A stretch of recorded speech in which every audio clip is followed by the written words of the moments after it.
When we look at the extroverts, we need to remember that their conduct is based on their outer situation. They are going to be thinking, but only if they're criticizing or analyzing or organizing things that go on outside of them. Now, feeling types related to extroversion may champion something, they may protest of something, they even try to mitigate it, while as the sensing types may enjoy it. Intuitives are actually going to try to change things. However, remember, no matter what, the extrovert always starts with that outer situation. Now, an interesting point about the extrovert is that extroverts tend to be more vocal than introverts, and they're going to speak up at a ratio of 3-to-1. This means that they are going to say 3 times the number of things that an introvert would. When we look at our extrovert, we want to look at how that impacts our lives. So remember that extroverts tend to be an afterthinker. They really don't understand life until they have lived life.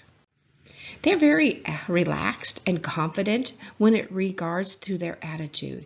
They expect the waters to be shallow. They're going to plunge readily into anything that's new. They love new experiences and anything that's untried or adventurous. Their minds are outwardly directed. This means that all of their intentions, all of their interests are going to be objectively focused on the happenings, and especially those on their immediate environment. Their real world, therefore, is that outer world of people and things and experiences.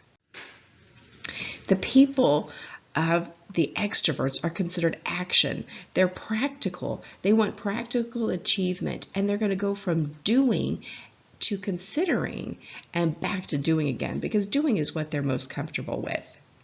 They may spend themselves lavishly upon external claims and conditions because the external is where they are going to find most of their life.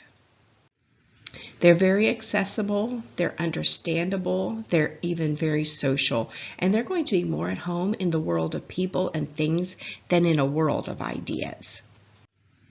They tend to be less impassioned at times because they unload their emotions as they go along in life. They're not scared to show what they're feeling, so they're going to demonstrate it right away.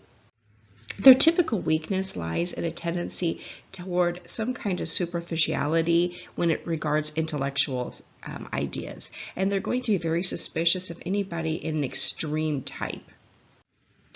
Now, the health and wholesomeness for this type, the extrovert, is going to depend upon a reasonable development of some introversion, meaning they want to balance that introversion. So they're going to be more whole and more healthy if they have developed some kind of ability to deal with the introversion and get some of that quiet and that reflective time that goes along with the introversion.